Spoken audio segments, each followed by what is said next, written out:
Bonjour, bienvenue à ce séminaire conférence consacré aujourd'hui à un phénomène qui prend de l'ampleur aux Antilles et en Guyane en particulier, les mules de notre trafic de cocaïne. Je vous présenterai notre intervenant dans un instant et moi je m'appelle Fred Guénaud, je suis professeur de sciences politiques et responsable du CAGI. Le CAGI, c'est le Centre d'analyse géopolitique internationale qui est le pôle Guadeloupe d'une unité mixte du CNRS qui s'appelle le FEAC, pouvoir, histoire, esclavage, environnement, Atlantique et Caraïbes. Alors, pour cette conférence, je suis en compagnie de Camille Brun, qui collectera les questions des internautes et nous les transmettra. Je suis également en compagnie de M. Baltus, à côté de moi, et nous sommes dans la salle 7 de la fac SJE de Guadeloupe. Pour le moment, pas grand monde, mais bon, ça viendra. Nous avons des invités quand même de, de marque, je vous en parlais tout à l'heure. Et cette conférence est diffusée en direct par une chaîne, la chaîne MTV Caraïbes, dont je salue le directeur. Et je souhaite la bienvenue donc à toutes les téléspectatrices et tous les téléspectateurs de MTV Caraïbes. On peut capter MTV Caraïbes sur Canal+, chaîne 44, Orange sur la chaîne 40, SFR, la chaîne 313, MSF Câble de Saint-Martin, chaîne 31, et non, c'est 313, je crois, et Free Paris, chaîne 909. Donc, une large couverture, et merci donc à MTV Caraïbes pour cette première collaboration. Les mules de notre trafic, excusez-moi, de cocaïne aux Antilles et en Guyane, les chiffres sont hallucinants. Les tonnes de cocaïne saisies par les autorités et celles qui parviennent néanmoins sur le marché sont impressionnantes, ces informations. Et les mules, ces passeurs qui ingèrent et qui transportent la drogue d'un pays à un autre, euh, prennent des risques énormes pour leur santé et certains en meurent. C'est dire que le phénomène est préoccupant. Pour nous en parler, nous avons le plaisir de recevoir Thierry Nicolas. Thierry Nicolas est maître de conférence à l'Université de Guyane et chercheur au laboratoire MINEA de Guyane. Ses travaux portent principalement sur les espaces ultramarins et leur environnement géographique, les plateaux de Guyane, les Caraïbes insulaires, les Mascareignes. Ces thématiques de recherche concernent notamment l'insularité, les Antilles, les mobilités, les problématiques identitaires et les questions environnementales. Donc aujourd'hui, Thierry Nicolas abordera une question, disons, transversale qui touche plusieurs espaces, plusieurs thématiques. Donc les mules de notre trafic de cocaïne aux Antilles et en Guyane, Thierry Nicolas, tu as la parole. Merci Fred Reynaud pour cette introduction et cette présentation et surtout de m'avoir convié à m'exprimer sur la problématique des mules aux Antilles Guyane. Je remercie également le CORECA qui est partenaire de ce cycle de conférences. Alors évidemment, c'est un thème d'actualité hein, dont s'est saisit à la fois la presse locale, mais aussi la presse nationale et plus récemment la presse internationale. Et peut-être pour certains d'entre vous, il y a un article de Vie économiste sur cette thématique. Mais paradoxalement, si ce thème suscite un intérêt médiatique assez fort, dans le monde de la recherche, il reste encore peu investi par les chercheurs. Il faut dire que travailler sur ce sujet nécessite d'aller, et je l'ai expérimenté, au-delà de certain nombre de craintes, notamment de craintes de proches quant à sa propre sécurité. Qu'est-ce que je n'ai pas entendu lorsque j'ai dit que j'allais commencer à travailler sur cette thématique, hein. Est-ce que ça ne te fait pas peur? Pense à toi et à tes proches. Et cela fait écho à ce que je lisais récemment, hein, écrit par un de mes collègues géographes, Pierre Arnaud Chouvy, qui est spécialiste, lui, de l'héroïne, et qui indiquait dans un article de la revue L'Espace politique que des étudiants en master de géographie à Paris refusaient les propositions de sujets sur les drogues pour motif de trop grande dangerosité. Donc, il s'agit là effectivement d'un premier obstacle.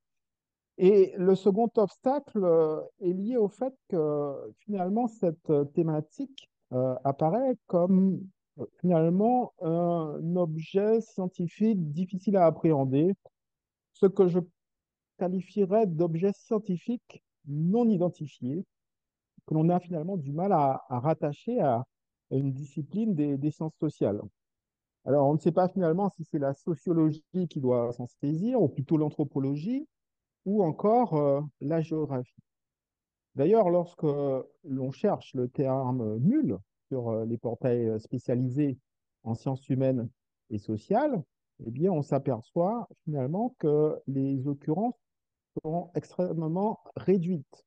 Et bien souvent, on fait référence sur Cairn ou sur Open Edition Journal ou même Google Scholar à cet animal hybride engendré par un âne et une jument ou encore à une paire de pantoufles qui, je cite, laisse le talon découvert.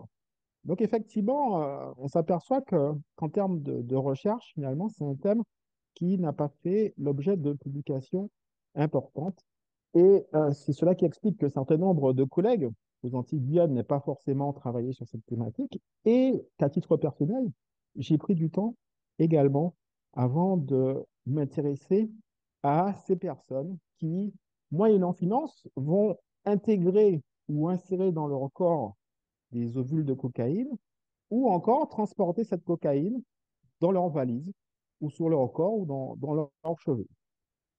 Alors, mon intérêt pour ces cellules-là, eh bien, va se concrétiser lorsque je vais commencer à travailler sur ce qu'on appelle en Guyane les points de contrôle routier.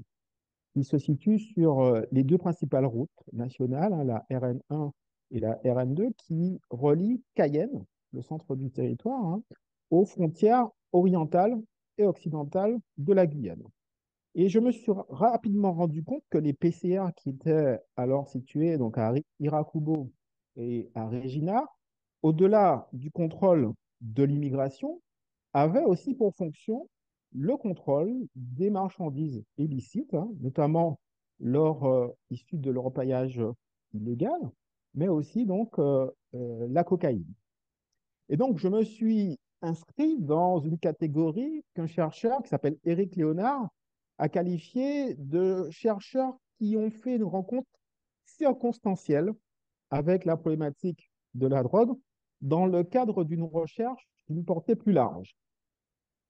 Mais ce qui va véritablement ancrer mon orientation vers l'étude des mules, c'est lorsqu'une collègue de l'Université de Guyane, Isabelle Ider, a été chargée par la MILDECA, c'est la mission interministérielle de lutte contre les drogues et les conduites addictives, qui est rattachée donc au Premier ministre, a été sollicitée pour constituer eh bien, une équipe de chercheurs euh, chargée d'évaluer une expertise, euh, du moins chargée d'évaluer plutôt les mesures de prévention, chargée d'expertiser en quelque sorte les mesures de prévention du développement des mules dans l'ouest guyanais. Et ça, c'était il y a à peu près 3 ans. Et donc, voilà comment s'est faite mon entrée véritablement par cette thématique des mules.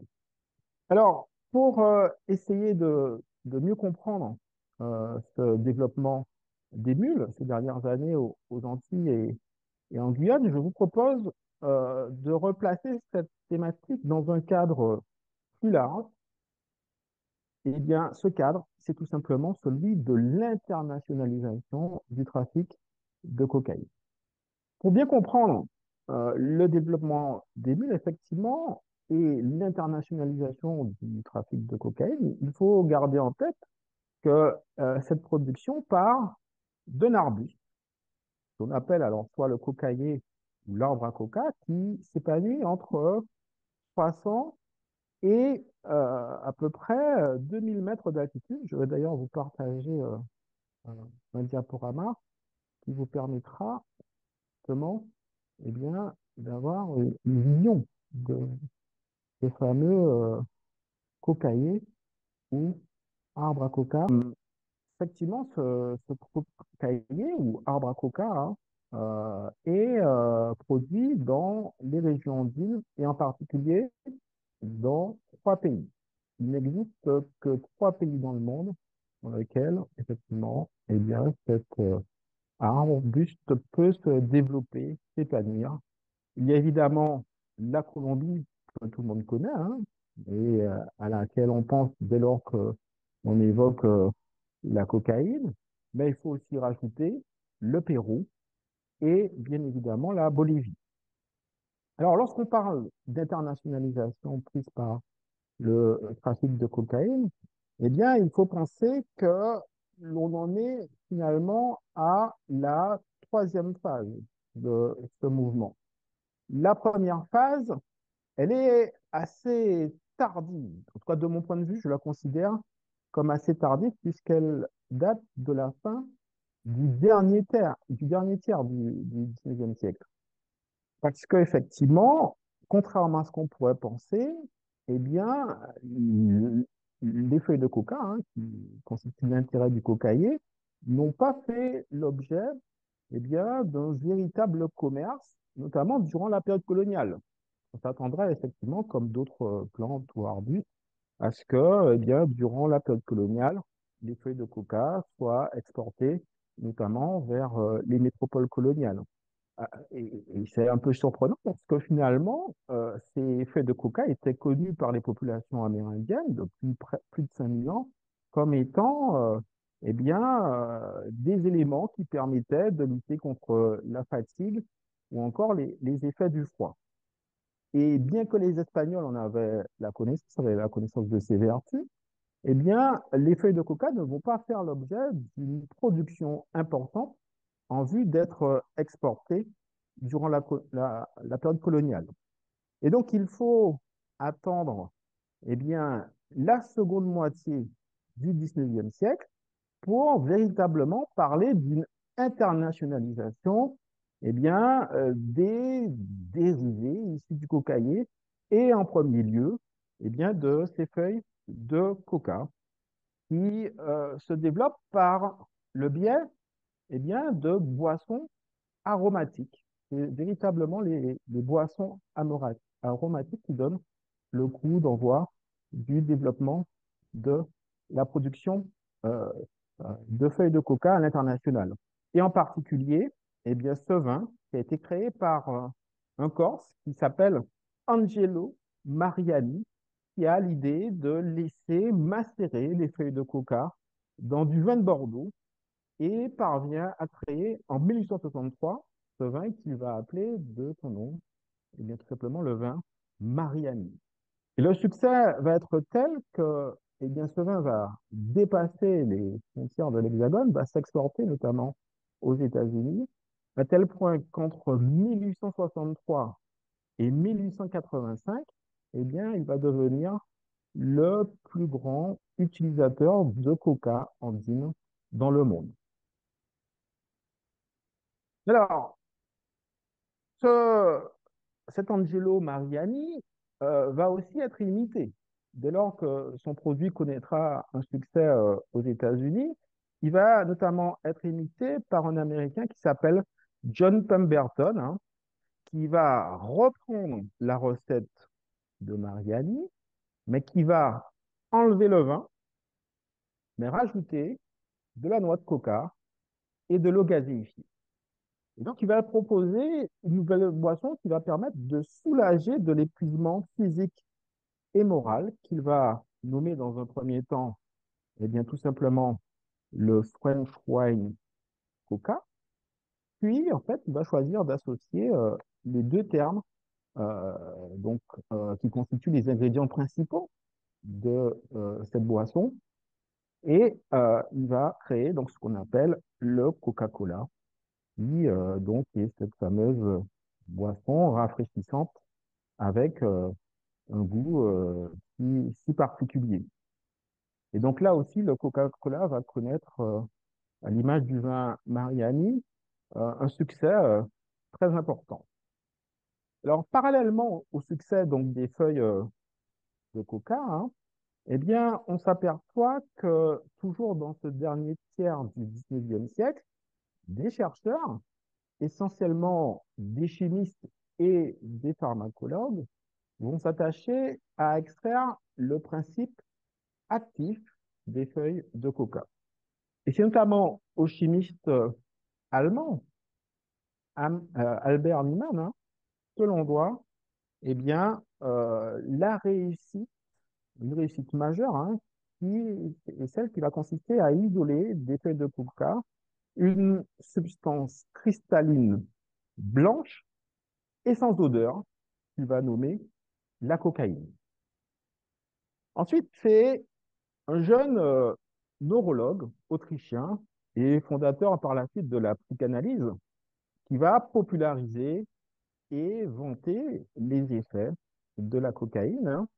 C'est effectivement, vous l'avez à l'écran, hein, Sigmund Freud, qui va montrer, notamment dans une publication datée de 1884, les capacités de la cocaïne à la fois à stimuler l'organisme, à lutter contre la fatigue, contre la faim, contre la douleur et contre l'impuissance.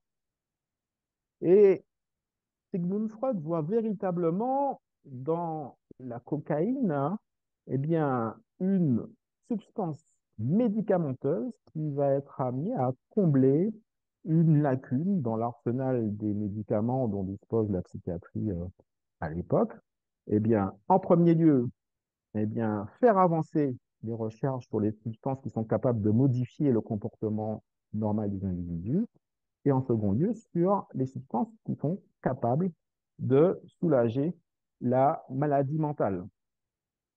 Et donc, on s'aperçoit qu'à la fin du 19e siècle, il y a donc en Europe et aux États-Unis un véritable enthousiasme autour donc des feuilles de coca et de la cocaïne, et notamment la cocaïne qui va commencer à être déclinée sous de nombreuses formes, sous la forme de pastilles, sous la forme de cigarettes ou encore sous la forme d'infusion.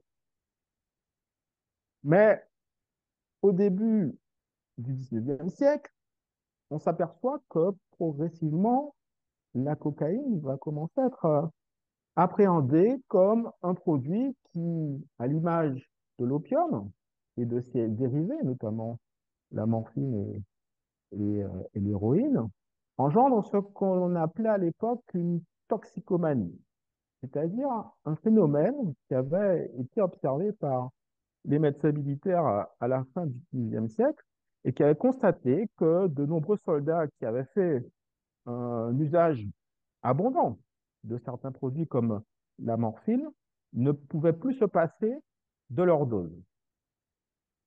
Et donc, le constat finalement de cette toxicomanie engendrée par l'opium, mais aussi par la cocaïne, eh bien, va pousser les États-Unis, notamment, à réglementer l'usage de la cocaïne. Et les autorités américaines vont pousser dès 1903, eh bien, John Pemberton à mettre fin à l'utilisation, tout simplement, des feuilles de coca dans le Coca-Cola.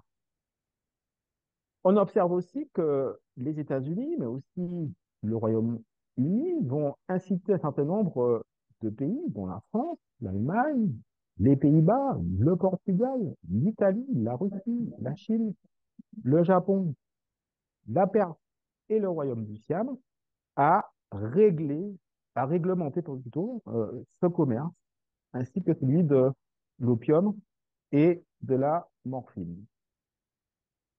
Alors, ce qu'on peut aussi noter, c'est que cette volonté sera concrétisée par la signature d'une convention à La Haye en 1912 qui véritablement va marquer le début d'un processus de pénalisation et de prohibition de la cocaïne au niveau mondial.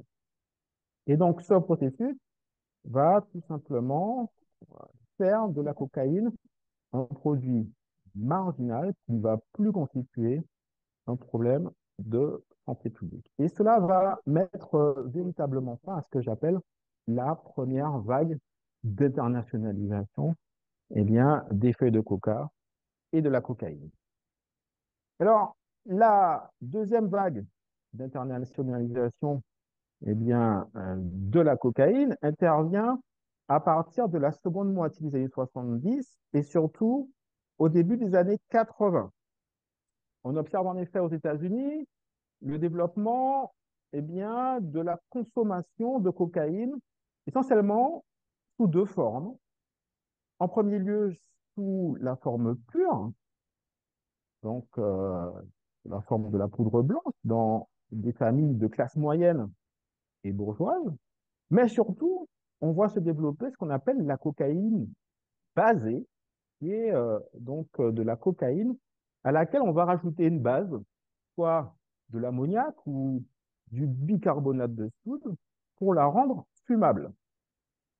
Et donc cette cocaïne basée, qu'on va appeler le crack, en référence notamment au bruit que fait le produit lorsqu'il est chauffé pour être fumé, hein, va connaître un succès assez important, notamment dans les quartiers pauvres des grandes villes américaines, notamment à New York, à Los Angeles ou encore à Washington. Et c'est véritablement à ce moment où la Caraïbe, et en particulier, eh bien, les Antilles et la Guyane française vont être touchées par la cocaïne. Ce sera donc par l'intermédiaire en particulier de la cocaïne basée, du crack. Et donc, on peut dire que la rencontre des Antilles et de la Guyane française avec la cocaïne se fait lors de cette deuxième vague d'internationalisation de ce produit par l'intermédiaire du crack, avec pour particularité eh bien, d'avoir une forte visibilité.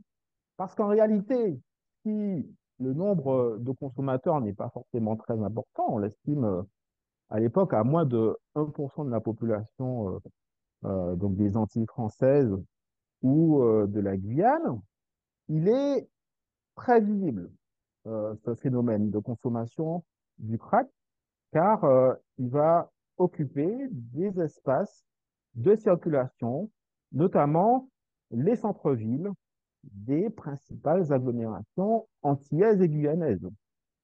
Alors, on voit notamment se développer eh bien, ce commerce de crack la nuit à Fort-de-France, à, à Pointe-à-Pitre ou encore eh bien, à Cayenne. Et cette visibilité est aussi liée au fait que ces malades du crack, hein, et c'est une étude eh bien, du CHU de Pointe-à-Pitre qui le montre en 1985, eh bien, ces malades du crack avaient tendance à avoir aussi une conduite à risque, qu'ils étaient à l'origine d'accidents sur la voie publique, qu'ils étaient à l'origine d'accidents dans la vie domestique, mais aussi d'agressions par arme blanche ou par arme à feu, mais également à l'origine de tentatives de suicide. Donc cette visibilité finalement des consommateurs de crack sera assez grande eh bien, aux Antilles et en Guyane dans les années 80, en tout cas à partir des années 80, et cela continue aujourd'hui. Ce n'est pas un processus qui s'est arrêté. Et récemment, donc, en Guyane, vous le savez certainement, hein, il y a une pharmacienne qui a été agressée à Saint-Laurent et tuée par justement un consommateur de cocaïne.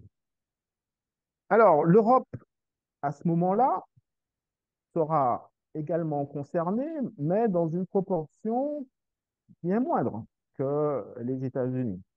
Alors, ça va être surtout dans la région parisienne. Ça va être surtout la région parisienne qui sera concernée par ce mouvement autour du crack.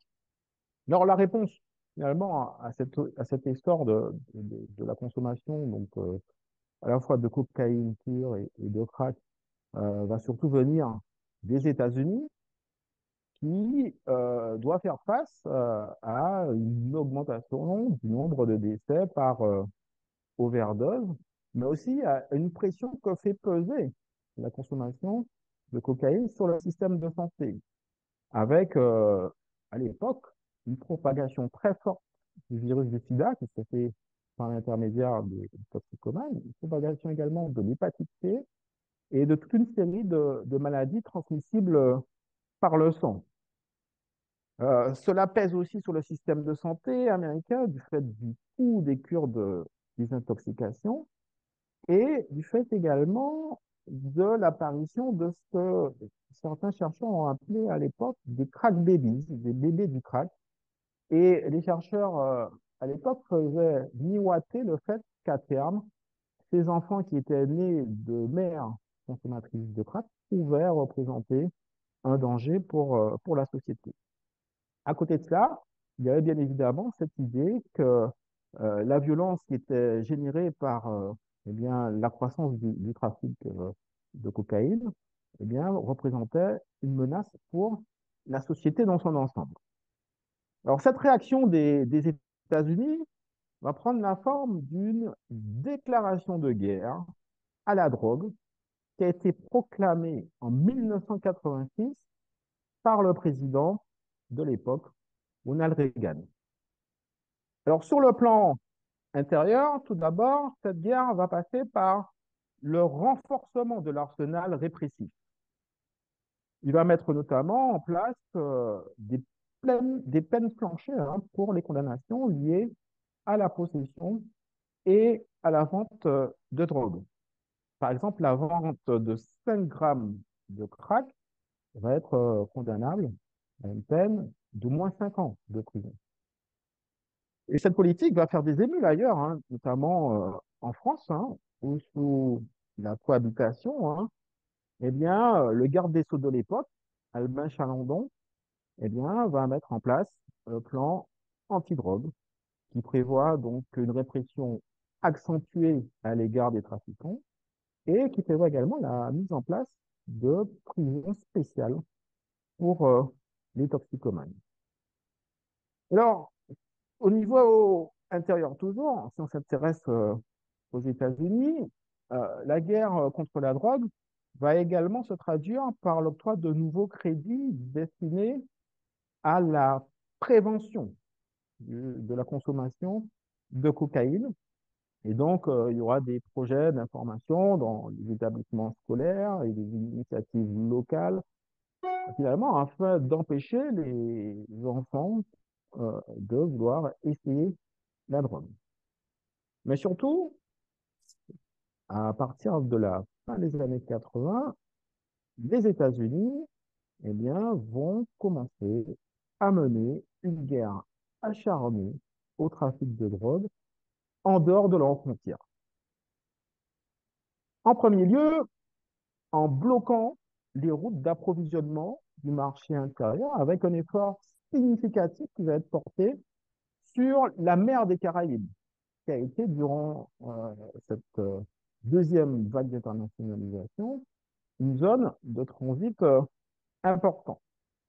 Il va aussi s'attaquer à ces fameux cartels, notamment les cartels colombiens qui avaient commencé à devenir de puissantes institutions eh bien, dans leur pays et en particulier en Colombie.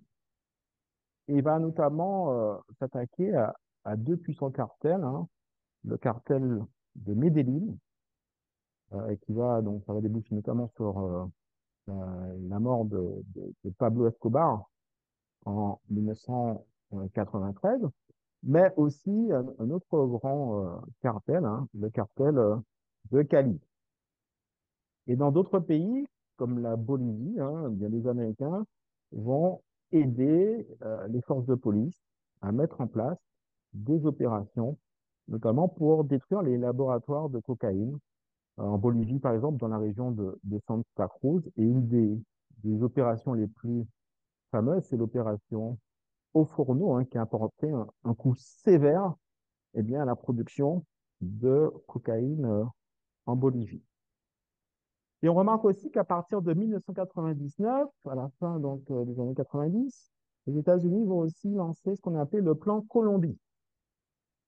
L'objectif de ce plan était de réduire d'environ 50% eh bien, les cultures de coca en Colombie, en s'appuyant notamment sur une politique de fumigation des cultures de coca et en promouvant l'idée de remplacer ces cultures illicites par des cultures, eh bien, tout simplement légales.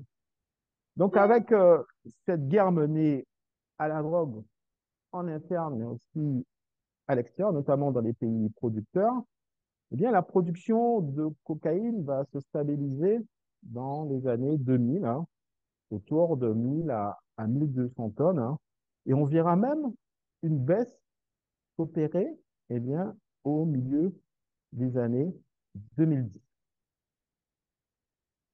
Et donc, ce qui est intéressant de constater, c'est que depuis ce milieu des années 2010, hein, on assiste à ce que j'appelle effectivement la troisième phase d'internationalisation, eh bien, du trafic de cocaïne, que je fais débuter à partir de 2014.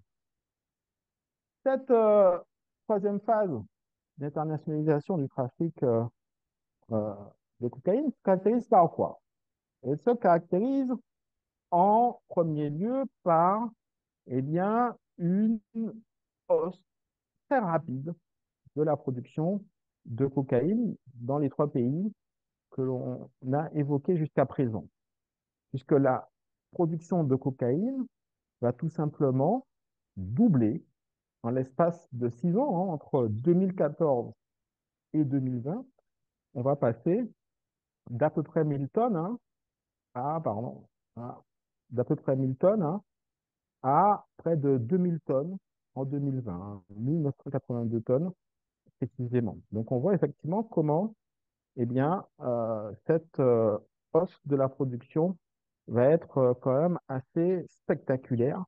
Une hausse de la production qui va s'expliquer d'une part par l'augmentation des surfaces cultivées en coca, hein, dans cet arbre à coca, notamment en Colombie, hein, où on va passer, eh bien, de près de 96 000 hectares en 2015 à plus de 200 000 hectares en 2021. Donc, on voit effectivement cette augmentation très forte des surfaces cultivées en Colombie. L'autre explication tient aussi à la hausse des rendements, hein, qui a été favorisée par l'évolution des techniques agricoles et par des modes de production beaucoup plus efficaces de la cocaïne, notamment en Colombie. Et donc, cette augmentation de la production va permettre de faire baisser le coût, notamment du kilogramme de cocaïne, et va rendre cette cocaïne beaucoup plus accessible, notamment en Europe. On peut véritablement parler, eh bien, lors de cette troisième phase d'internationalisation, d'une démocratisation de la consommation de cocaïne en Europe. Alors, traditionnellement, la consommation de cocaïne, notamment sous la forme pure, eh bien, était circonscrite euh, au show business, à la jet set. Mais aujourd'hui, on voit que eh bien, cette consommation tend à toucher également des catégories plus modestes, hein, des employés, des ouvriers, des chômeurs aussi. On s'aperçoit également que cette diversification des profils se traduit par une féminisation également de l'expérimentation de la cocaïne, puisque en 2000, on comptait 18% de femmes parmi les usagers, et aujourd'hui, on en est à peu près à 30%. Donc, une augmentation effectivement de la consommation des femmes. Et aussi, on observe un phénomène de provincialisation en France métropolitaine, hein, de cette consommation, puisque ce n'est plus Paris qui est touché principalement comme lors de la seconde vague d'internationalisation, mais ce sont aussi surtout les villes de province qui sont concernées donc, par cette augmentation de la consommation. Alors, un autre élément qui a permis de démocratiser la consommation de cocaïne en Europe et en France en particulier, c'est aussi le fractionnement. Aujourd'hui, on s'aperçoit que l'on vend eh bien, des doses, eh bien, au niveau du gramme, à l'échelle du gramme, j'ai les prix donc, à l'écran, hein. Le prix moyen est environ donc, de 65 euros. Mais on observe aussi qu'on peut acheter aujourd'hui des doses inférieures au gramme. Par exemple, un demi-gramme, entre 30 et 40 euros à peu près, c'est le prix, ou encore dans une unité fractionnée de 10 ou 20 euros. Donc, ça a été un élément aussi qui a rendu accessible plus facilement donc, la cocaïne à un plus grand nombre de personnes. Et cette évolution a été aussi rendue plus facile par le développement des livraisons à domicile de la cocaïne, hein, notamment par le recours aux réseaux sociaux. Les réseaux sociaux, un peu comme pour le cannabis, hein, eh bien, sont devenus des supports importants de ce commerce de cocaïne, hein, avec eh bien, là aussi des informations qui sont disponibles en ligne sur les produits en vente, sur leur qualité, sur les prix qui sont pratiqués, mais aussi sur les horaires de livraison, par exemple. Il y a aussi des campagnes publicitaires qui sont proposées. Par exemple, il y a le Black Friday hein, qui existe aussi en matière de cocaïne. Il y a aussi la possibilité d'avoir un échantillon gratuit ou des cadeaux pour l'achat de quantités supérieures au gramme. Donc, on voit effectivement que les méthodes de vente qui ont été observées dans le commerce légal, eh bien, s'appliquent aujourd'hui à la revente de cocaïne. Alors, un autre élément qui témoigne de l'importance prise par la cocaïne en France, ce sont donc eh bien, les passages en milieu hospitalier. Et en l'espace d'une dizaine d'années, hein, eh bien, les recours aux urgences liés à un usage de cocaïne ont triplé. On remarque aussi que les séjours hospitaliers en lien avec une intoxication à la cocaïne ont été multipliés par 4 et on remarque aussi que les demandes de traitement eh bien, ont doublé sous la même période. Donc, un véritable basculement qui s'opère effectivement dans les années 2010. Alors, d'après l'Observatoire français des drogues et des toxicomanies, en 2017, hein, ce sont les chiffres de 2017, eh bien, le nombre de consommateurs réguliers de cocaïne est passé à 600 000 et ceux qui expérimentent la cocaïne eh bien, est de l'ordre de 2 millions, 2 millions 100 000 précisément. Donc, on voit effectivement comment cette cocaïne est véritablement démocratisée eh bien, en Europe et en France, notamment.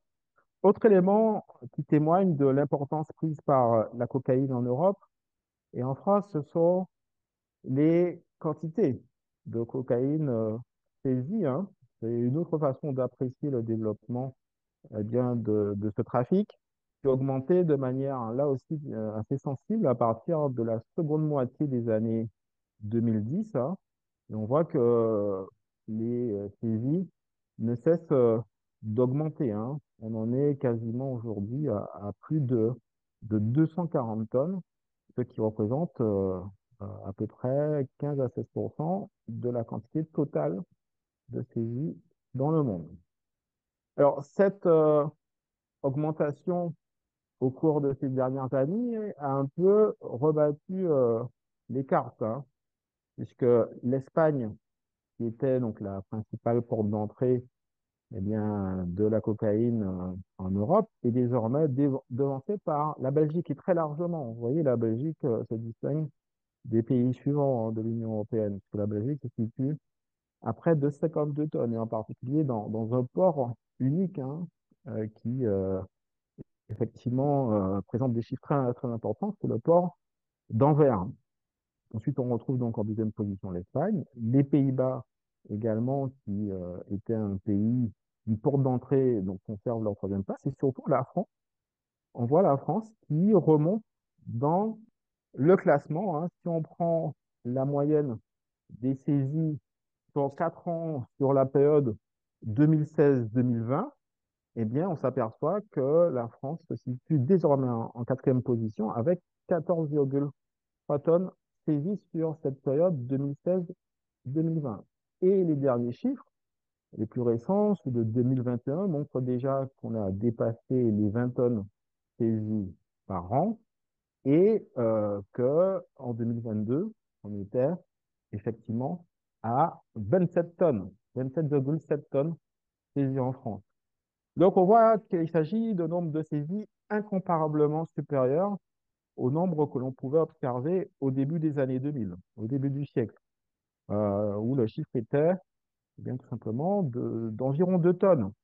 2 tonnes, c'est moins que les deux grosses saisies qui ont été effectuées la semaine dernière et cette semaine en Guyane et à Saint-Martin. Donc, c'est pour vous donner un peu une idée finalement de finalement l'importance prise par les saisies en France. Donc, véritablement, on peut parler d'augmentation exponentielle des saisies en France. Alors, comment cette cocaïne parvient en Europe et en France plus particulièrement? Vous le savez certainement, l'essentiel du trafic de cocaïne à l'échelle mondiale, pardon, passe par la voie maritime, 90%. Et là, en l'occurrence, l'Europe n'échappe pas à cette règle. Et ce sont surtout les ports qui sont considérés comme une voie d'entrée privilégiée de la cocaïne en Europe. Et cette cocaïne est redistribuée ensuite dans l'ensemble du vieux continent. Alors, le transit se fait en général par des compagnies maritimes régulières et souvent à l'intérieur de conteneurs. Alors, on remarque malgré tout hein, qu'on assiste à une diversification des vecteurs de transport, hein, que de plus en plus les bateaux de plaisance occupent une place importante, mais aussi donc les navires de transport de personnes, notamment les ferries, et on peut aussi avoir des bateaux modifiés et surmotorisés euh, capables de naviguer en haute mer, hein, qu'on appelle effectivement les GoFast, qui ont été observés dans la Caraïbe et un peu plus récemment en Europe. Et parmi les évolutions récentes, hein, alors, concernant donc ce trafic de cocaïne vers l'Europe, on voit apparaître eh bien, ce que vous avez à l'écran, qui sont ce qu'on appelle des narcosubmersibles, c'est-à-dire soit des sous-marins ou des semi-submersibles qui permettent du moins d'éviter d'être détectés, soit visuellement, soit par des systèmes de radar, de sonar ou d'infrarouge. Et on observe aussi de plus en plus le recours à ce qu'on appelle des narcoplongeurs, c'est-à-dire un réseau en fait de plongeurs expérimentés qui sont capables de déposer ou de récupérer des cargaisons sur la coque de navires, voire au fond de la mer. Et on se souvient par exemple qu'en Guyane, un caisson aimanté avait été retrouvé sur la coque de navire qui transportait des éléments d'un fusée Ariane, notamment donc au port de Pariacabo à Kourou. Donc on voit effectivement qu'on assiste véritablement à une diversification des moyens, des procédés pour faire entrer eh bien, la cocaïne par voie maritime en Europe. Alors, d'où vient cette cocaïne qui se dirige donc vers l'Europe? Sans surprise, là aussi, hein, cette cocaïne vient principalement eh bien, des ports sud-américains.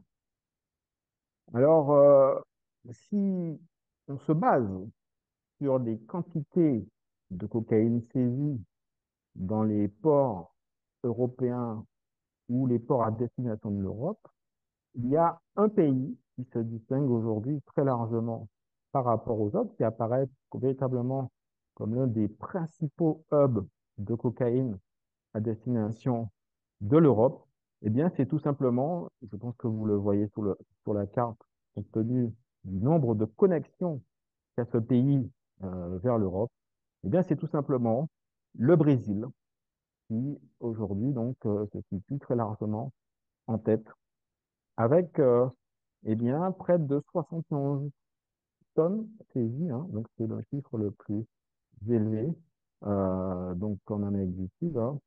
Je vous montre une autre carte qui permet aussi de se rendre compte, en particulier à partir du port de Santos. Là, vous avez le port de Santos aussi du Brésil, qui vous permet de voir l'importance de ce port par rapport aux autres. Mais tous les autres ports que vous avez ici, donc le long de la côte brésilienne, participent également à ce trafic, hein. La drogue, vous le voyez sur la carte, arrivant par les lignes oranges qui représentent eh bien, la circulation routière de cette drogue vers les ports littoraux, qui ensuite donc eh bien, se destinent à l'Europe. Le deuxième pays le plus concerné par eh bien, ce trafic, c'est l'Équateur, hein, et en particulier le port de Guayaquil, vous l'avez sous la carte, hein, qui eh bien, est quand même une porte ouverte vers l'Europe. Et au total, l'Équateur représente 67 tonnes, donc en termes de volume de cocaïne saisie, donc après le Brésil qui se situe à 71 tonnes.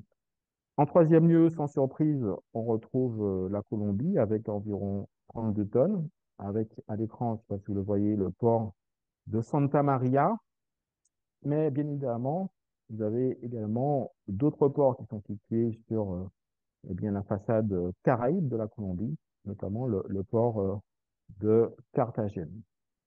Alors, en dehors de ces trois pays hein, qui sont très largement en tête de ce trafic, hein, eh bien, on retrouve eh bien, d'autres pays d'Amérique du Sud, comme eh bien, le Paraguay avec 13 tonnes, le Guyana avec le même volume, hein, environ 13 tonnes, le Chili avec 5 tonnes, le Venezuela autour de 5 tonnes également, puis le Pérou et le Panama.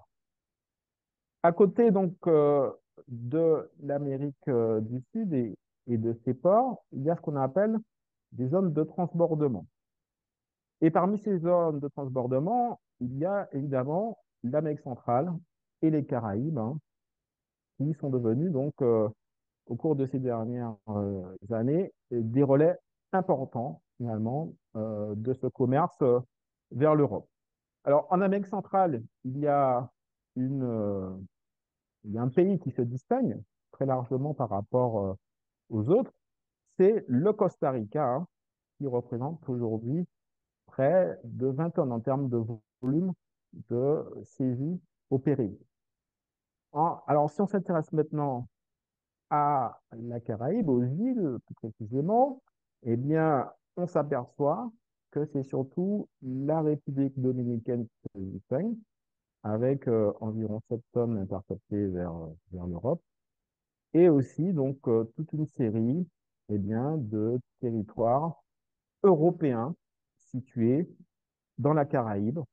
Alors, il s'agit évidemment donc des territoires européens qui appartiennent au Royaume des Pays-Bas, hein, donc qui sont assez bien connus, assez bien identifiés, notamment Sint Maarten, Aruba, Curaçao ou Bonaire, ou d'anciennes colonies également, comme le Suriname. Vous avez aussi donc les territoires britanniques hein, qui participent de ce trafic également, comme les îles Vierges, les îles Turques et Caïcos, ou encore Anguilla. Et évidemment donc les territoires français de la zone aussi qui participent très fortement à ce commerce, ce trafic de la drogue par voie maritime, hein. Et les ports, effectivement, de Guadeloupe, de Martinique et de Guyane sont très concernés, hein, notamment une ligne en particulier, celle qui se dirige vers le Havre. Et si on doit comparer ces lignes entre elles, eh bien, un certain nombre d'acteurs, notamment mis en évidence que c'est la ligne Fort-de-France-Le Havre qui est celle qui recense le plus grand nombre de saisies effectuées ces dernières années. Alors, bien évidemment, il y a aussi donc des navires de plaisance, je l'ai dit, hein, et aussi des navires rapides qui sont impliqués dans ce trafic. Et vous le savez, hein, en ce qui concerne les territoires français, eh bien, c'est la Marine nationale qui est souvent en première ligne, hein, pour lutter contre ce type de trafic maritime avec les deux frégates basées en Martinique, hein, le Germinal et le Ventose, ainsi que des navires de plus petite taille, mais plus rapides, comme le Dumont d'Urville et le patrouilleur La Combattante. Et donc, régulièrement dans l'actualité, vous avez donc eh bien, des saisies records qui sont effectuées par eh bien, des militaires dans la zone. Autre région de transbordement à côté de l'Amérique centrale et des Caraïbes, c'est une zone qui a émergé ces dernières années, qui est l'Afrique de l'Ouest. Effectivement, on remarque que l'Afrique de l'Ouest occupe une place de plus en plus significative dans ce trafic à destination de l'Europe, hein, avec des saisies qui sont de plus en plus importantes, hein, notamment effectuées en Gambie, euh, Banjul en particulier, mais aussi donc sur tous les pays donc, qui se situent sur cette côte ouest africaine. Alors, parallèlement au trafic par voie maritime, il y a évidemment le trafic par voie aérienne. Alors, qui est en termes de volume moins important que celui par voie maritime et qui se fait principalement par l'intermédiaire de vols commerciaux de passagers, par l'intermédiaire d'avions cargo ou par l'intermédiaire de l'aviation privée. Et c'est ce dernier mode opératoire aussi qui a connu, hein, un certain développement ces dernières années, parce que bien souvent, par l'intermédiaire de réservation de jets, eh bien, certains organisent de faux voyages touristiques à partir de l'Amérique du Sud afin eh bien, de ramener de la drogue en Europe. Par exemple, en juillet 2019, vous avez eu l'affaire de fameux jet privé, hein, Gulfstream 5, qui était chargé de quasiment 600 kilos de cocaïne, parti d'Uruguay. Après, c'est arrêté à Nice, puis a atterri en Suisse, où la drogue a été saisie. Mais ce qui nous intéresse, nous, évidemment, c'est bien évidemment le trafic par vols commerciaux, hein, par l'intermédiaire de passagers qui ingèrent ou insèrent des ovules et également, puisque ça entre dans la définition des mules, des passagers qui transportent de la cocaïne dans leur valise ou sur leur corps ou dans leurs chevaux. Et donc, il apparaît que eh bien, ce trafic par mule a connu une forte croissance ces dernières années, le plus souvent à partir du Brésil, du Pérou, de la Colombie, de la République dominicaine, du Suriname et de la Guyane française. Et depuis très peu de temps, depuis une année et demie, on voit aussi que les Antilles apparaissent dans ce trafic, surtout par un effet ballon, un effet rebond finalement du trafic à partir de la Guyane française. Alors, en ce qui concerne la Guyane française, qui occupe une place importante en la matière, il y a une date qui constitue une rupture. C'est 2017. 2017 constitue une rupture, pourquoi? Eh bien, tout simplement parce que le Suriname et les Pays-Bas ont changé leur politique de contrôle eh bien, des passagers sur les avions. Vous le savez certainement, euh, aux Pays-Bas, depuis 2003, existe une politique qu'on appelle le 100% contrôle, qui consiste effectivement à contrôler l'ensemble des passagers qui atterrissent à l'aéroport de Schiphol, à Amsterdam, euh, sur certains vols considérés comme étant un risque. Et donc, cette politique qui était menée à partir de 2003 par les Pays-Bas a contribué à réduire quelque peu le trafic.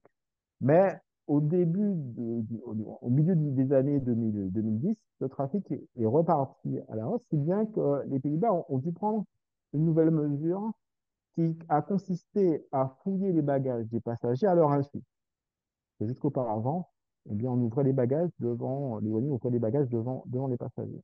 Et cette politique, eh bien, a littéralement fait se détourner une partie non négligeable du trafic qui s'opérait entre l'aéroport de Paramaribo et celui de Schiphol vers la Guyane française.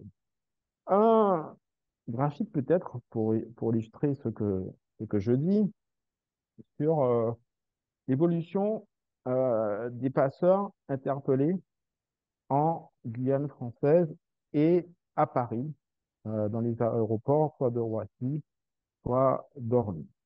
Alors, on voit bien, je pense que tout le monde voit le graphique, c'est clair pour tout le monde. A Oui, priori, il ça n'y a pas va, de problème. on le Oui. voit.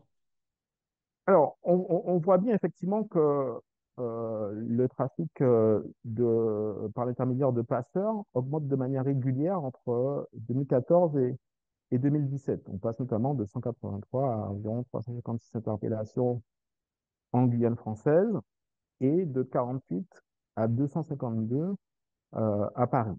Mais à partir effectivement de 2018, eh bien, ces chiffres explosent, puisque on passe en Guyane française de 356 personnes interpellées à Cayenne à 574.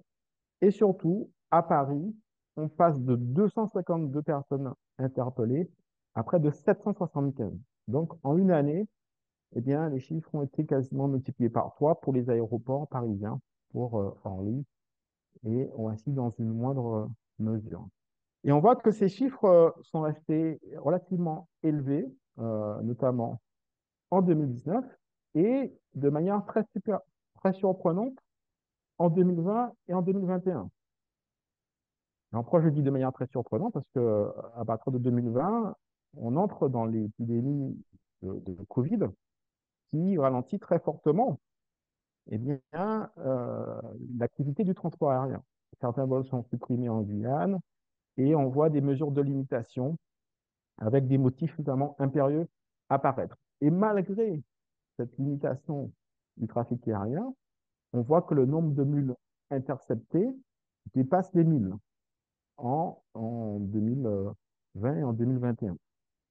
Et le début de l'année 2022 a été du même acabit, hein, avec un nombre de mules très important, hein, qui donc témoigne effectivement eh bien, de l'importance prise par la Guyane dans ce trafic par voie aérienne avec donc des ovules, surtout hein, de cocaïne ingérée, même s'il y a des cas aussi de transport sur le corps ou dans des valises.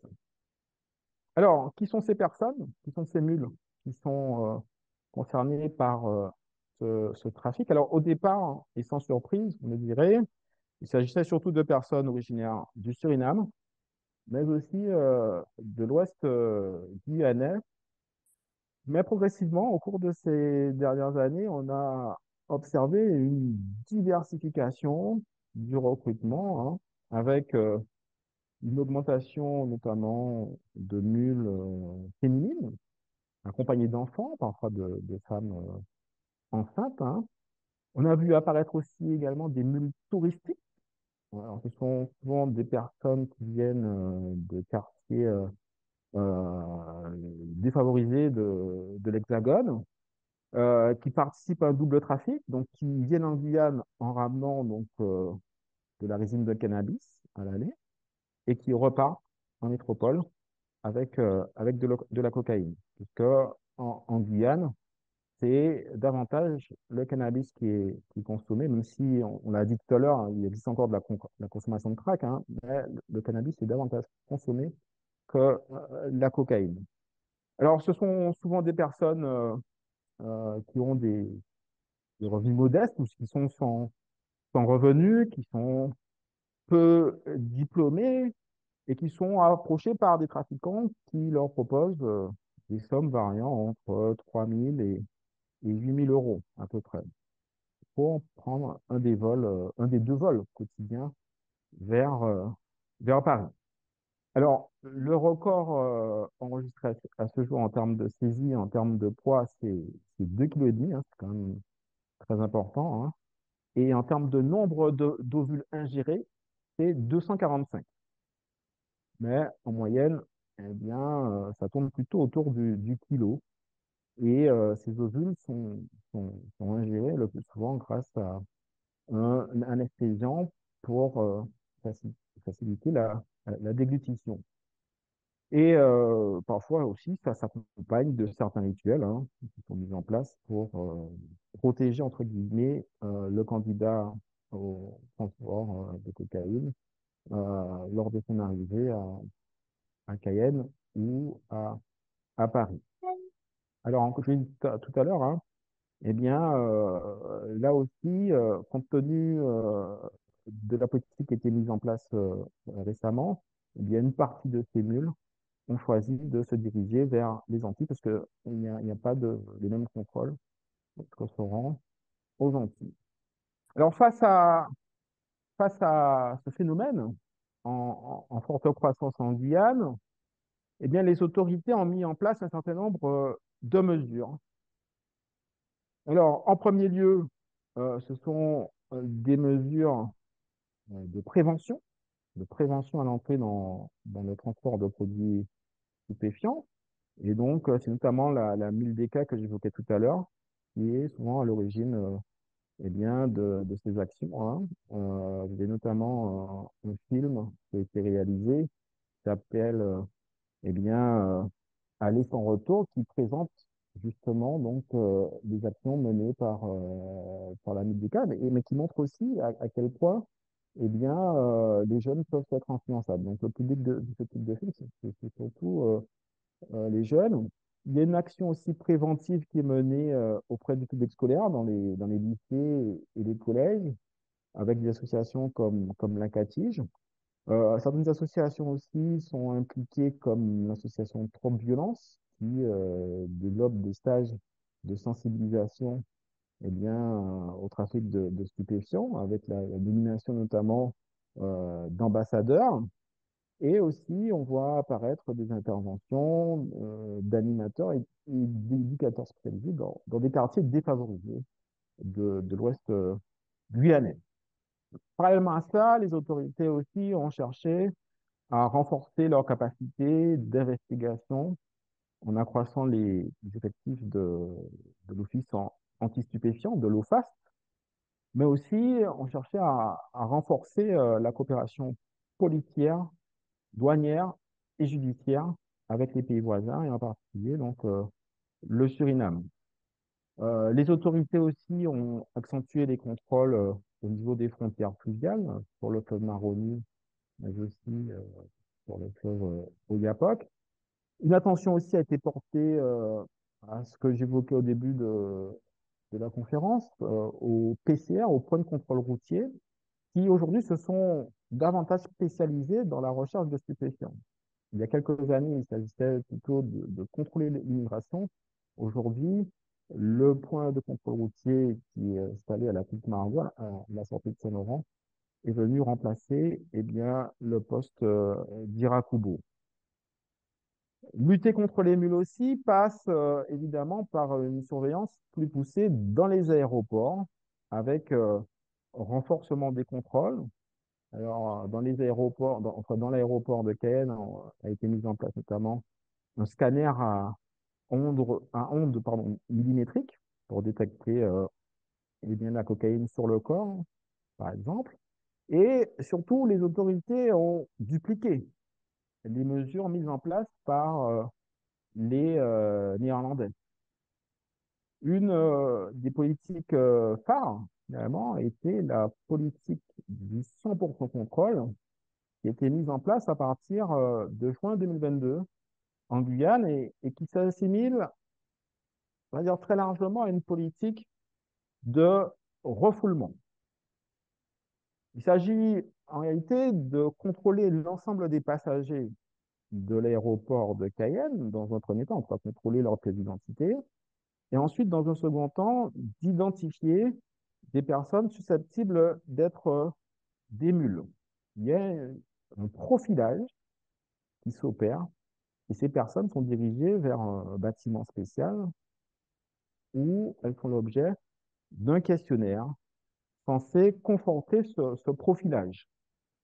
Et les passagers sont interrogés sur le but de leur voyage dans l'Hexagone, sur les conditions de réservation et de paiement du billet d'avion, sur le point d'aboutissement précis de son voyage, sur l'identité et les coordonnées d'une personne susceptible de leur venir en aide une fois en métropole, ou encore sur la possession d'une carte de paiement et d'une somme d'argent suffisante pour le séjour en France métropolitaine. Et donc, sur la base de ce questionnaire, eh bien, les passagers qui peuvent répondre correctement sont autorisés à embarquer. Par contre, les personnes qui n'arrivent pas à répondre correctement aux questions se voient infliger ce qu'on appelle un arrêté d'interdiction d'embarquement qui varie entre 5 et 10 jours.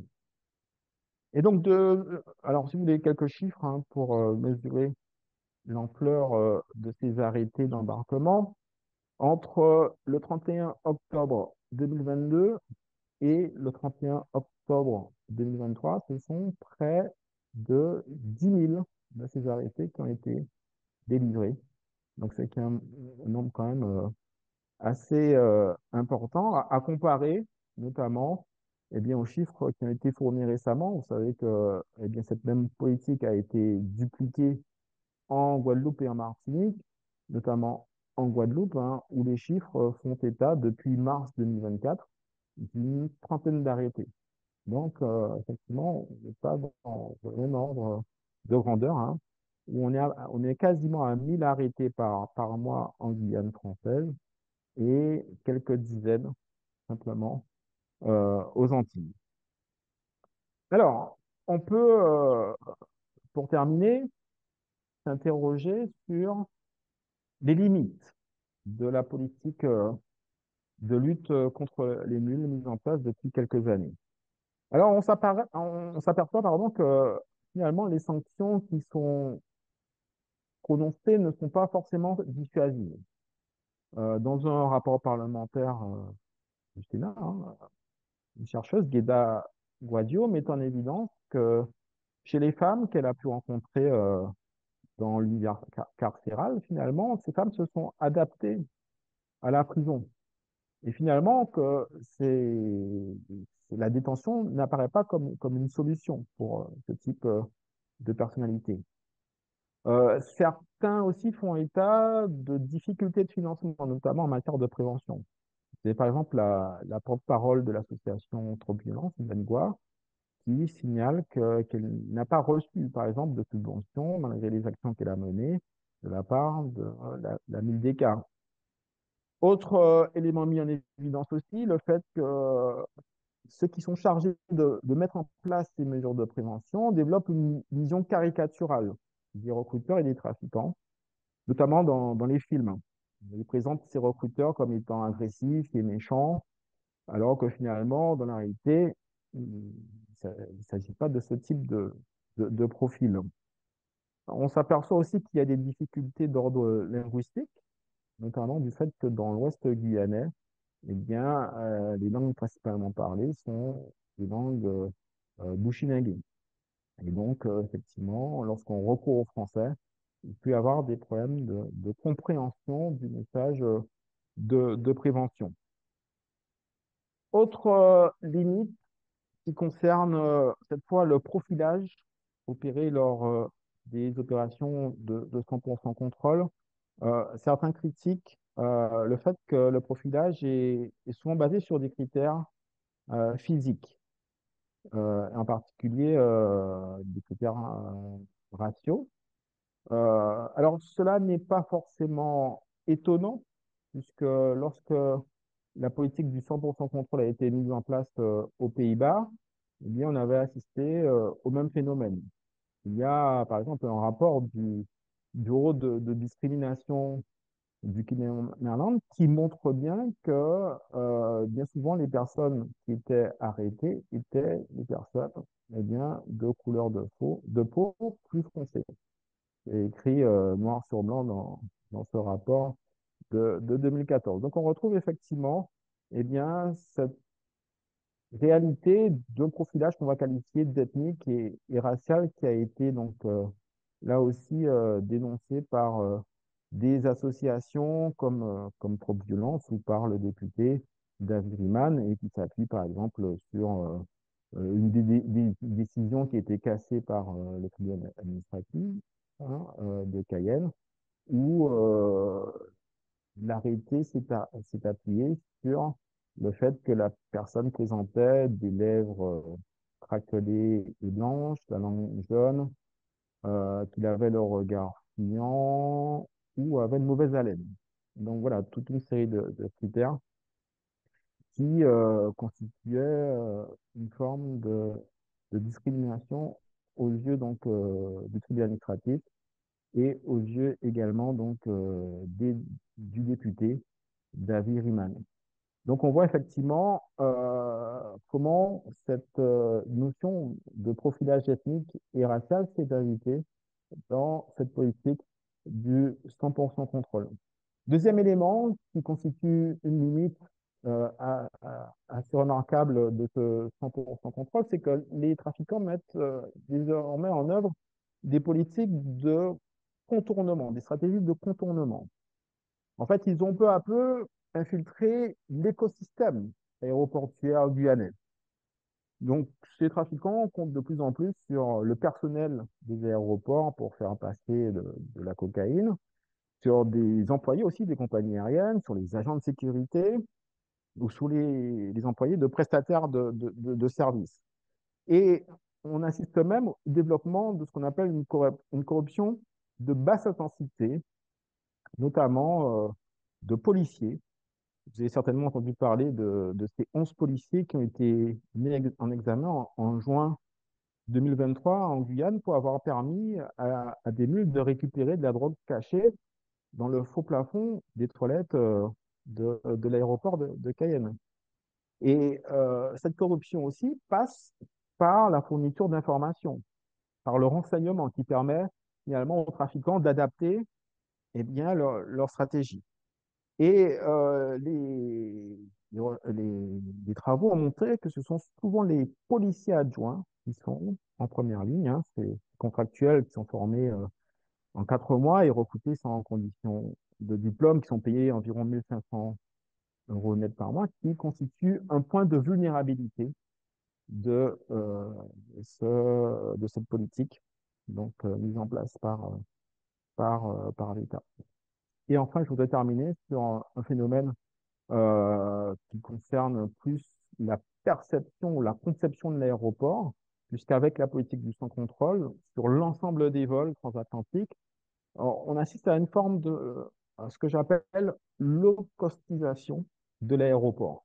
Vous savez certainement que les aéroports se livrent des compétitions à l'échelle internationale pour améliorer l'expérience de l'aéroport, notamment en développant des commerces, des restaurants, des jardins, voire des piscines à l'intérieur d'un aéroport, surtout dans les pays donc, du Golfe. Et qu'à l'inverse, il y a ce qu'on appelle les aéroports low cost, qui ne proposent que services réduits au strict nécessaire. On va y retrouver, par exemple, donc les fonctions obligatoires, celles de sécurité et de sûreté, comme dans tous les aéroports, et des fonctions d'enregistrement et de dépose bagages qui sont réduites au minimum requis. Et on ne trouve quasiment pas ou très peu de boutiques, hein, où sont toutes des boutiques qui sont des boutiques qui proposent des produits de base. Et donc, avec cette politique du 100% contrôle, eh bien, on a assisté finalement à une espèce de low-costisation de la politique, eh bien, de l'aéroport d'Ixelles. Et donc, je vais m'arrêter là pour mon intervention et attends donc vos questions. Très bien, merci. Merci Thierry, Thierry Nicolas. Alors, nous avons la chance dans cette salle d'avoir quelques personnes qui sont compétentes dans leur domaine et qui pourraient nous aider aussi à comprendre ces problèmes. Il y a bien sûr les journalistes qui sont là de Guadeloupe la première, de RCI. Mais il y a aussi Monsieur Stéphane Oliéric, qui est un commandant, chef de détachement de l'OFAST. À plusieurs reprises, Thierry Nicolas a cité l'OFAST. Les chiffres qu'il a proposés viennent souvent de l'OFAST et c'est normal. Beaucoup d'informations dans cet exposé, mais aussi un homme de terrain qui pourra, à travers ses questions et ses commentaires, compléter peut-être que ce que Thierry a dit. Donc, monsieur le commandant, vous avez la parole et merci de votre participation. Bien, bonjour à tous ceux qui nous suivent, tous les auditeurs. Je voulais remercier Monsieur Nicolas pour son exposé qui est vraiment très très large en fait et très très complet. Moi, c'est des petites précisions peut-être à lui amener, à lui ouvrir des pistes. Par exemple, quand il dit que il y a eu un rebond de saisies de cocaïne en 2014. Il y a aussi, il faut prendre en compte le fait qu'à partir des années 2012, notamment ici en Guadeloupe, on crée le détachement, on renforce des moyens de surveillance. Donc forcément, si on dit renforcement des moyens de surveillance dans le détachement de Guyane qui est renforcé, celui de Saint-Martin qui est créé, celui de Guadeloupe, eh ben, on détecte plus, donc on fait monter les capacités opérationnelles, les procédures et les saisies. C'est aussi un peu le serpent qui se mord la queue, dans le sens où, à mon avis, on a enlevé aussi des moyens sur la zone africaine, qui était aussi un gros fournisseur de cocaïne vers l'Europe. Il y a plein de petites choses comme ça. Sur la question du crack, il y a aussi une chose qui me tient à cœur, moi, ici en Guadeloupe, c'est que les gens ne savent pas que ce qu'on appelle cuisiner le crack à partir de la cocaïne, ça se fait dans des cuisines. Et ici, l'habitat précaire qu'on a, ou traditionnel à base de bois, de baraques en bois et tout, fait qu'on a de plus gros déclenchements d'incendies, plus nombreux en tout cas, que sur la zone métropolitaine. Il y a des petits impacts comme ça. La cocaïne, l'échange que l'on connaît traditionnellement pour nous, c'est souvent ce qu'on appelle l'échange un pour un, puisque effectivement, comme vous l'avez dit, Monsieur Nicolas, on consomme beaucoup de résine de cannabis ici. Les gens sont particulièrement friands. Et malgré le différentiel de prix, bah, ils sont prêts à échanger la cocaïne qui est plus facilement trouvable ici. Donc il y a des petites choses comme ça que j'ai notées. Euh, je voulais aussi apporter à votre sagacité, peut-être que vous aurez plus les moyens que moi de faire des recherches, c'est quand le Ronald Reagan déclare la guerre à la drogue. Je crois que ça se cumule avec une loi aux États-Unis qui autorise l'armée américaine à vendre aux forces de sécurité intérieure le matériel. Donc, il y a, à mon avis, enfin, des histoires d'argent qui sont assez développées, qui ont permis aux forces de sécurité américaines, et on le voit d'ailleurs sur des photos entre le policier avant et le policier après, qui renforcent l'équipement, les hélicoptères, les gardes-côtes. Tout ça, c'est un marché aussi derrière qui intéresse certains États et qui fait vivre certaines choses. En fait, le trafic de cocaïne et les mules que j'ai côtoyées pendant une douzaine d'années ici, moi, ce qui me marque, ce sont des pauvres gens qui ont vie de leur misère, en fait. On leur paye un voyage en métropole et pour des fois, pour une poignée d'argent, 1000 euros, 2000 euros, alors qu'à la revente en métropole, le kilo de cocaïne, si ça passe, rapporte 35 000, 45 000, 50 000 euros, suivant la pénurie. C'est un peu le profit qu'on fait sur la misère. Et tout le monde, tous les gens qui participent à cette chaîne, eh ben, en profitent quelque part, quoi. Et c'est ça qui est dommage. Et voilà, on vit sur l'indigence des gens, en fait. Voilà. Monsieur Olivier, alors peut-être que sur des aspects, alors bien sûr, on tient compte des réserves qui sont liées à votre fonction, mais en termes de mesures, de lutte, Parce que Thierry Nicolas a parlé d'action préventive, d'investigation, mais aussi de répression. Comment vous qui êtes de ce côté-là, puisque vous êtes aussi une force d'autorité, comment évaluez-vous ces mesures de lutte contre les trafiquants? Parce que le sentiment qu'on a, c'est que les trafiquants ont peut-être parfois un temps d'avance sur vous. Alors, en fait, la cocaïne aussi, pour moi, puisque ça fait quand même une bonne vingtaine d'années que je lutte contre le trafic de stupéfiants, pas toujours dans la Caraïbe, et à remplacer l'héroïne. Mais il y a quelque chose où je pense qu'on perd de vue, c'est l'argent que ça permet d'amasser. Mais à tout niveau, dès le plus bas niveau, alors on le voit en ce moment sur les histoires de chouf à Marseille, un gamin qui va pas à l'école pendant une semaine et qui arrive à se faire 2000 € dans la semaine, vous le motivez comment pour aller passer des diplômes, comment pour avoir un emploi avec un salaire normal, il fait déjà 8000 € par mois, donc c'est compliqué. Et ce trafic génère, par l'addiction qu'avait très bien décrit Monsieur Nicolas, hein, énormément d'argent. Et cet argent, il est réinvesti effectivement comme il a fait voir sur des sous-marins. Donc, on a une interception qui a eu lieu l'année dernière au large d'Espagne, qui a été médiatisée puisqu'elle est filmée. Euh, il y a un temps d'avance sur les trafiquants puisqu'il y a une masse d'argent qui est tellement énorme qu'ils sont toujours à la recherche de personnes à corrompre, effectivement. Donc, comme l'a dit M. Nicolas, justement, dans la police, les petits salaires, en fait, ils sont toujours en avance sur les technologies. Donc, on a vu là une grosse affaire qui est sortie sur Sky ICC, une messagerie de transmission téléphonique. Ils sont en avance sur les drones, mais il y a tellement d'argent que je crois on n'a pas la conscience de ce que ça permet de générer en termes monétaires. Donc, en fait, je crois, moi, franchement, à l'aube de la retraite, que cette problématique d'un niveau judiciaire et répressif, on peut pas la résoudre. Il faut la remettre aussi dans le contexte de la santé publique et essayer d'éduquer les gens là-dessus. Alors, je n'ai pas les réponses, hein, mais ce que je sais, c'est que effectivement, en 20 ans, on a changé de produit, on est passé de l'héroïne à la résine, de la résine à la cocaïne, mais les saisies sont toujours plus importantes, les revenus générés sont toujours plus importants, et j'ai l'impression qu'on est aucun État n'est à même de lutter contre cet afflux euh, a priori, dans des champs de Colombie, des agriculteurs qui cultivent les champs déterrent toujours des palettes d'argent liassé par Pablo Escobar qui sont enterrés. Je veux dire, c'est phénoménal pour des gens qui ont du mal à vivre à la fin du mois, quoi. Je veux dire, et cet argent, il est partout.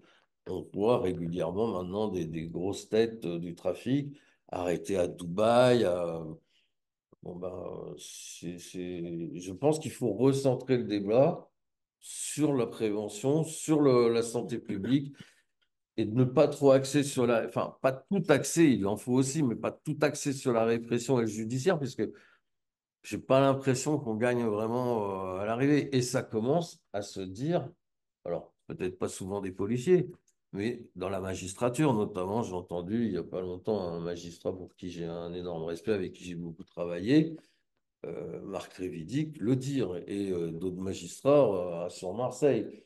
On- on- le, le tout répressif ne fonctionnera pas. Je veux dire, on n'y arrivera pas. Et les États-Unis en sont la preuve, je pense. Très bien, merci, merci, monsieur le commandant. Alors, je ne sais pas si les journalistes présents souhaitent poser directement des questions à Thierry Nicolas. En tout cas, en attendant qu'il y ait des questions, vous voulez bien poser une question? Est-ce que vous voulez venir poser la question? Oui, passer, en tout cas, la séance. Bon, c'est musical, tout à fait. Une question de monsieur Eric Stifling, de Codoube la première. Bonjour, dans votre exposé, il y a un élément que vous n'abordez pas ou relativement peu, donc qui est le phénomène des mules en Guadeloupe. Alors certes, c'est un phénomène assez récent qui est une réponse à cette politique de contrôle à 100% en Guyane, avec donc un déport vers la Martinique et vers la Guadeloupe, puisque les vols régionaux, a priori, ne sont pas ciblés par ces contrôles. Alors effectivement, vous parlez donc de mules surinamaises, guyanaises, etc. Mais on constate aujourd'hui que les trafiquants se sont adaptés, et notamment sur la Guadeloupe. On assiste à l'émergence de réseaux, je veux dire, nationaux, au sens, à chaque fois, c'est une communauté nationale. On avait au départ un réseau ukrainien, et là maintenant, on a un réseau visiblement nigérian qui opère au départ de Pointe-à-Pitre et de Fort-de-France. Évidemment, c'est des données que j'ai pu avoir, notamment par cette cellule de ciblage qu'a mis en place les douanes, où ils arrivent à recouper en suivant à la trace ces mules. Et là, je rejoins assez je rejoins assez l'avis du commandant de l'OFES qui m'a précédé, qui est de dire qu'on est sur des mules qui sont littéralement dans un espèce de système captif, et on vit effectivement de la misère de ces gens-là, puisque pour pouvoir arriver sur le territoire européen, notamment par Lampedusa, le prix à payer, c'est de rembourser la dette à travers une filière et de devenir quelque part mule, entre guillemets, professionnel. Et ça, c'est visiblement un phénomène que l'on commence à voir notamment sur la zone de Guadeloupe. Et on a presque le sentiment d'une espèce euh, de structuration, quelque part, du métier de mule. C'est-à-dire que certes, les trafiquants vont continuer à cibler des personnes vulnérables, des jeunes. Notamment, j'avais suivi une comparution immédiate à Pointe-à-Pitre avec un jeune Guyanais qui s'était fait choper à Pôle-Caraïbes avec plus d'1 kilo de cocaïne, cette fois-ci sur lui, non pas incorporé. Et le gamin était en terminale, bon élève par ailleurs, mais bon, problèmes familiaux, et donc il avait été abordé par ce biais-là, et il avait été recruté comme cela. Et donc j'ai le sentiment qu'il y a aujourd'hui aussi, peut-être pas uniquement un seul profil de mule, mais qu'il y en a plusieurs, et que quelque part, c'est cette multiplication des profils aussi qui rend difficile la lutte contre ce phénomène. Voilà, c'était juste un avis qui vaut ce qu'il vaut, mais enfin voilà, c'est des choses que j'ai pu remarquer, et j'aimerais savoir ce que vous en pensez. Oui, tout à fait. Alors, le problème que vous évoquez, alors, je vais vous partager peut-être un document qui va vous permettre là aussi de répondre plus clairement à votre question. Là, c'est un document qui présente les comparutions, l'origine des transporteurs et des trafiquants interpellés et jugés en comparution immédiate en Guyane entre le mardi 18 février et le vendredi 11 mars 2022, qui va témoigner effectivement de ce que vous évoquiez, hein, la diversification des origines. Et on voit que les personnes qui ont été ici convoquées, eh bien, viennent toujours en majorité de l'Ouest guyanais, en particulier de Saint-Laurent-du-Maroni. Mais on voit qu'également, hein, il y a les autres régions de Guyane qui sont impliquées, notamment Cayenne, Coro ou Saint-Georges de l'Oyapock. Et aussi, ce qu'on voit apparaître, ce sont des mafias qui participent aussi à ce trafic. Alors, à l'époque, en 2022, c'était essentiellement des mafias d'Europe, de Lettonie, de Bulgarie ou d'Espagne encore, qui ont donc marqué ce trafic pendant plusieurs mois avant de disparaître complètement. On n'a quasiment plus revu ces mafias, notamment originaires des pays baltes.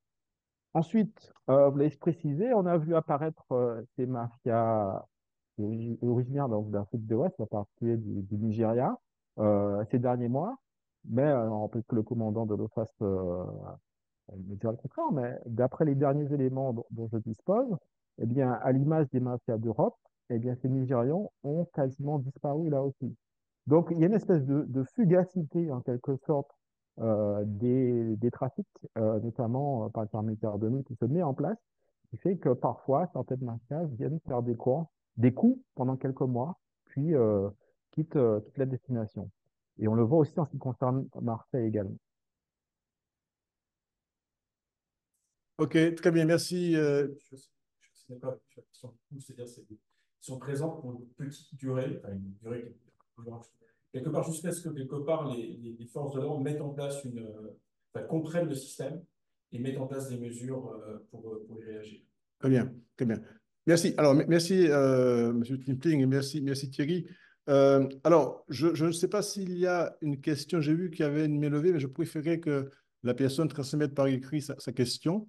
Mais sinon, moi, j'ai une question à poser à Thierry en attendant l'éventuelle question de l'internaute, qui ne porte pas directement sur les mules, mais sur la diffusion même de la cocaïne, ce que tu appelles la démocratisation de la cocaïne.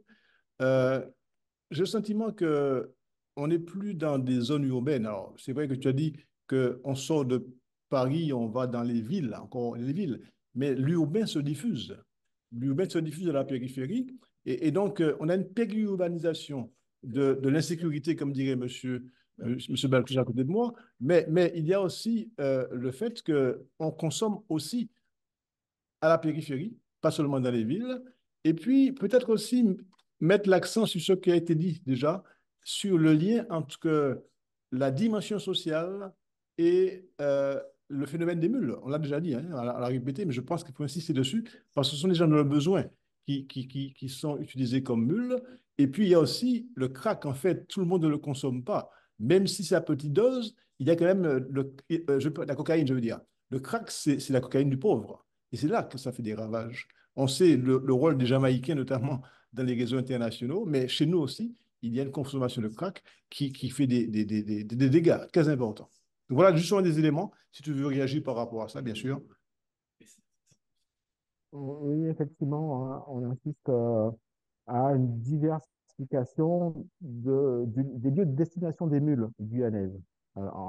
Contrairement à la migration antillaise, la migration guyanaise telle qu'elle s'organise n'est plus forcément dirigée que vers la région parisienne. Vous savez que euh, on va dire, l'essentiel de la migration des Antillais se dirige vers la région parisienne et que pour les autres territoires d'outre-mer, notamment la Réunion, la Guyane, ce n'est pas forcément le cas. Les migrations se font de plus en plus avec les villes de province. Et parmi les mules qui sont interceptées en Guyane, notamment celles d'origine bushinagé, eh bien, ces mules ne se destinaient pas forcément à Paris. Elles se destinaient essentiellement à des villes de province de moyenne taille. Et en particulier, ce que l'on observe, c'est qu'il y a une propension des mules guyanaises vers les villes de l'ouest de la France. Ce sont surtout les villes comme Angers, Rennes, Le Mans, dans lesquelles on observe un trafic assez important. Et parfois, effectivement, ces mules sont arrêtées non plus forcément à l'aéroport, mais aussi de plus en plus dans les gares et à l'arrivée dans les gares de province. Donc voilà quelques éléments qui permettent de conforter effectivement ce que tu dis. Le fait qu'il y a cette provincialisation, entre guillemets, du trafic et de la consommation de cocaïne, et que cette provincialisation est en accord avec le profil de la migration guyanaise, qui n'est pas forcément centrée sur Paris comme la migration antillaise, mais qui, elle aussi, se provincialise notamment vers l'ouest du territoire national. Ok, très bien. Alors, il y a dans la salle M. Balthus qui souhaiterait poser une ou deux questions. Monsieur Balthus, vous avez la parole. Ce sont les dernières questions, hein, parce qu'on va devoir arrêter après. Alors, Je crois avoir vu Madame Charlot aussi, qui comment, bâtonnière madame? en Guadeloupe. Madame Charlot, qui est bâtonnière Ah, en je n'ai Guyane, pas. qui veut poser. Ah ouais, Oui, mais elle est c'est elle qui a prioritaire. la main On la laisse levée. parler, oui. D'accord. Mais vous m'avez pas plus d'entendre spécialiste. Je n'entends pas. Madame, oui, très bien. Ben, allez-y, madame. Juste faire une intervention de quelques minutes. Je salue déjà votre démarche sur cette conférence qui me paraît très importante. Et je voulais juste faire une observation par rapport aux mineurs. Et parce que vous avez très bien décrit finalement les différentes cibles et la diversification des cibles, c'était évoqué par aussi le journaliste. Et c'est vrai qu'aujourd'hui, avec le barreau de la Guyane, on a de très fortes inquiétudes vis-à-vis des mineurs parce qu'il y a une recrudescence des mineurs mules, puisque qui peut être aussi une conséquence du 100%, du 100% contrôle, puisque les mules sont moins, on va dire, sont moins interpellées par rapport justement à ce dispositif. Et nous avons pour objectif, là, dans les prochaines semaines, prochains mois, justement pour rejoindre ce que disait Monsieur le commandant de l'OFAS, de travailler vraiment sur le volet préventif et éducatif avec notamment le rectorat de Guyane, bon, l'université si elle le souhaite, et puis aussi les partenaires de justice pour travailler vraiment en amont sur une campagne, on va dire, d'une envergure conséquente pour prévenir justement et aborder avec les jeunes cette problématique qui est finalement très banalisée parce qu'aujourd'hui, les jeunes, pratiquement tous les jeunes, et aujourd'hui, on a même au niveau des écoles primaires, c'était une conversation que j'ai eue avec le recteur très récemment, où vous avez des enfants qui ramènent de la cocaïne à l'école parce qu'ils ont eu ça soit dans leur sac, soit dans leur frigo. Et donc, on est vraiment sur une jeunesse de manière très précoce qui a un accès à la drogue et ce qui fait que ça devient extrêmement banal. Donc, je pense qu'effectivement, euh, outre le volet répressif, il y a un effort immense à faire sur le volet préventif pour enrayer justement ce travail que font les trafiquants. Voilà ce que je voulais dire.